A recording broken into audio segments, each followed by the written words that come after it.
Hello सभी दोस्तों को मेरा नमस्कार। मैं हूँ डॉक्टर अतुल, चीफ फिजिशियन, आराधना आयुर क्लिनिक, मन्नारकाड, केरला। तो हमने पिछले वीडियो में जो सर्वाइकल सीरीज़ के जो पहले वीडियो में हमने सर्वाइकल स्पॉन्डिलोसिस क्या होता है और जो वर्टिब्रेस क्या होते हैं, स्पाइनल डिस्क क्या होता है, उसके थोड़े एनाटॉमी इंट्रोडक्टरी पार्ट में हमने वो एक्सप्लेन किया था। तो इस वीडियो में हम देखेंगे किन कारणों से हमें सर्वाइकल स्पॉन्डिलोसिस होता है। तो मॉडर्न साइंस के प्रकार से किन किन कॉसेस, क्या क्या कारण होते हैं हमारे जो सर्वाइकल स्पॉन्डिलोसिस हम जिस व्यक्ति में पाए जाते हैं, उसके कारण क्या क्या होते हैं, वो हम इस वीडियो में जानेंगे। अगर आपने पिछला वीडियो अगर ना देखा हो तो आप ज़रूर जाके वो वीडियो देखिएगा। उसका लिंक मैं आपको आई बटन में दे देता हूँ, आप ज़रूर जाके वो वीडियो देखिएगा। अगर आपको कोई भी डाउट हो आप हमसे संपर्क कर सकते हैं और हमारे नॉलेज के हिसाब से हम आपको उसके बारे में पूरी जानकारी देने की कोशिश करेंगे। तो वीडियो से जाने से पहले अगर आप नए हैं चैनल पे तो आप ज़रूर हमें लाइक करके और सब्सक्राइब करके हमें सपोर्ट कर सकते हैं और ये जो इन्फॉर्मेटिव जो नॉलेज है वो आप अपने दोस्तों और रिलेटिव्स तक पहुंचा सकते हैं। तो आप ज़रूर शेयर भी कीजिएगा। चलते हैं हम वीडियो की तरफ। तो सर्वाइकल स्पॉन्डिलोसिस होता क्या है वो हमने पिछले वीडियो में जाना था। स्पाइन क्या होता है, जो स्पाइनल कॉर्ड है, वर्टिब्रेस क्या होते हैं और उसका स्पाइनल डिस्क क्या है, स्पाइनल नर्व्स क्या है, वो सब हमने पिछले वीडियो में जाना था। तो इस वीडियो में हम उसका कंटिन्यूएशन, किन कारणों से आपको जो सर्वाइकल स्पॉन्डिलोसिस नामक जो कंडीशन है वो आती है, तो हम सिर्फ मॉडर्न साइंस के हिसाब से हम जानेंगे और आयुर्वेदिक पार्ट जो होता है वो हम बाद में हम उसको डिस्कस करेंगे। तो अभी हम देखते हैं किन कारणों से आपको सर्वाइकल स्पॉन्डिलोसिस नामक कंडीशन पाए जाते हैं। हमने पहले वीडियो में बताया था जो एज फैक्टर, तो एज जो फैक्टर है वो बहुत सा इम्पोर्टेंट कारण बताया गया है अकॉर्डिंग टू मॉडर्न साइंस। तो जो जब आप छोटे थे नहीं तो बचपन में आपका जो बोन होता है, जो बोन की जो कैल्शियम लेवल होती है, जो बोन स्ट्रेंथ होता है वो बहुत सी हाई रहती है। आपके जो बोन होते हैं मजबूत रहते हैं, आप बहुत एकदम कैल्शियम अच्छा रहता है आपके बोन में। जब जब आपके जो उम्र बढ़ती जाती है, जैसे कि वो नियरली 30s, 40s, 50s ऐसे रेंज में जब आ जाती है, तब आपका जो बोन स्ट्रेंथ होता है वो कम रहता है। तो बोन में जो कैल्शियम की जो लेवल होती है वो कम रहती है, तो उसी कारण हमारे बोन स्ट्रेंथ भी कम रहता है।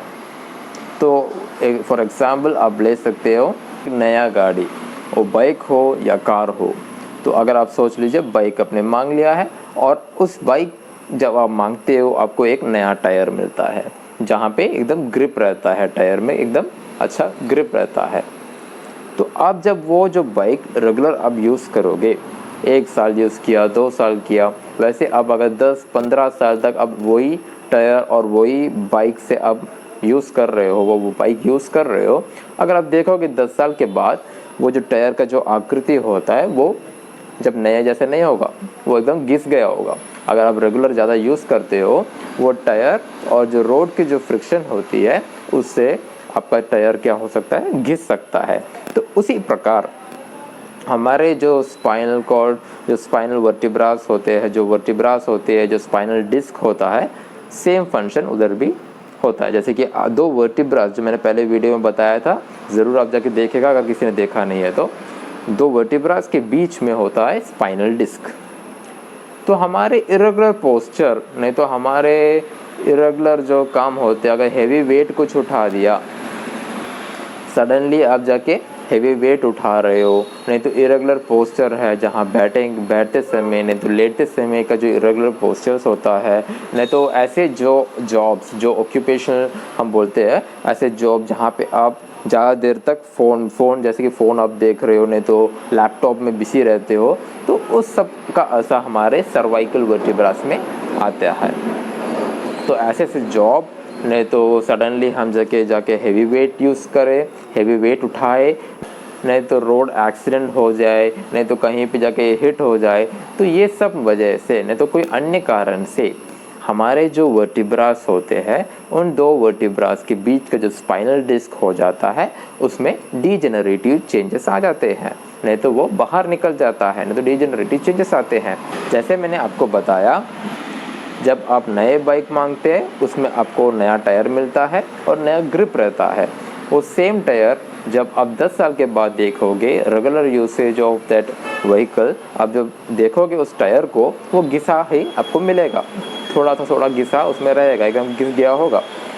तो वैसे ही हमारे जो वर्टिब्रास होते हैं, हम जन्म से लेके हम अपने शरीर में जो भी अवयव होता है, हमारे सब अवयव, हमारे सब शरीर के जो स्ट्रक्चर्स होते हैं, जो बोन हुआ, स्पाइनल डिस्क हुआ, स्पाइनल नर्व्स हुआ, तो जो भी स्ट्रक्चर होता है वो हमारे जन्म से ही वर्किंग रहते हैं। तो ज़्यादा से ज़्यादा जब हमारे स्पाइनल डिस्क में प्रेशर आता है, नहीं तो उसको ओवरलोड जैसा लग जाता है, नहीं तो हमारे इरेगुलर एक्टिविटीज़ के कारण उस जब वर्टिब्रास, नहीं तो स्पाइनल डिस्क में जब ये प्रेशर, नहीं तो ये जो ओवरलोड आता है, तब हमें इस कंडीशन पाए जाते हैं। तो मैंने बताया आपको, पहला कारण एज फैक्टर हुआ ओल्ड एज में, और दूसरा कारण मैंने बताया आपको डीजेनरेटिव चेंजेस। तो degenerative changes of the vertebra, नहीं तो स्पाइनल डिस्क, तो other structure which is present in the neck. तो आपका डीजेनरेटिव चेंज वर्टिब्रा का भी हो सकता है, डिस्क का भी हो सकता है, नहीं तो कोई अन्य स्ट्रक्चर जो आपके नेक में है उधर का भी डीजेनरेटिव चेंजेस हो सकते हैं। और तीसरा कारण हम देखेंगे हर्निएशन। तो हर्निएशन होता क्या है, तो मैंने पहले वीडियो में आपको फोटो सहित आपको बताया था हर्निएशन होता क्या है। जो स्पाइनल डिस्क होता है वो एक सैंडविच हम उसको मान सकते हैं, जैसे कि दो वर्टिब्रास के बीच का जो स्ट्रक्चर होता है तो उसको हम स्पाइनल डिस्क बोलते हैं। तो उस स्पाइनल डिस्क में ही दो पार्ट होते हैं, एनुलस और न्यूक्लियस। जब ये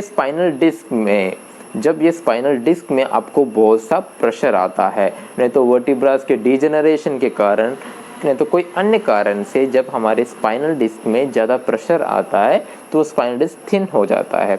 तो वैसे थिन होके वो बिल्कुल नष्ट भी हो सकता है, नहीं तो जो स्पाइनल डिस्क होती है वो बाहर की तरफ प्रोट्रूड करती है, नहीं तो बल्ज करती है, तो उसको हम हर्निएशन बोलते हैं, डिस्क हर्निएशन बोलते हैं। तो जब ये स्पाइनल डिस्क जब प्रोट्रूड करती है तो नहीं तो हर्निएट करती है, तब हमारे जो स्पाइनल नर्व्स होते हैं उसमें जाके डायरेक्ट उसका प्रेशर आता है। डिस्क बाहर देखो, इस फोटो में आप क्लियर भी देख सकते हो, जो स्पाइनल डिस्क होता है वो प्रोट्रूड किया हुआ है, नहीं तो हर्निएशन बोलते हैं हम, स्पाइनल डिस्क हर्निएशन हुआ है, वो डायरेक्ट जाके अब हमारे जो नर्व है, जो स्पाइनल नर्व्स होती है उसमें जाके वो प्रेशर डालती है। तो उस प्रेशर के कारण ही आपको बहुत से जो सिम्टम्स होते हैं, जैसे कि पेन हुआ, नंबनेस हुआ, आदि सिम्टम्स, आदि लक्षण अब उस पेशेंट में पाए जाते हैं। तो अगला कारण है बोन स्पर्स। तो हमारे शरीर के जो वर्टिब्रास होते हैं, मैंने बोला, तो उस वर्टिब्रा में जो जॉइंट्स है, उस जॉइंट्स में कार्टिलेज नामक एक स्ट्रक्चर होती है। तो जब डिजेनरेशन होता है, जब कार्टिलेज का डिजेनरेशन होता है, तो जो बोन टिश्यूज होती है वो आपस में क्या करती है, रब करती है, न तो घिसती है। तो वो जो दो बोन टिश्यू के घिसने के कारण ही उधर क्या होता है, एक अबनॉर्मल बोन ग्रोथ होता है।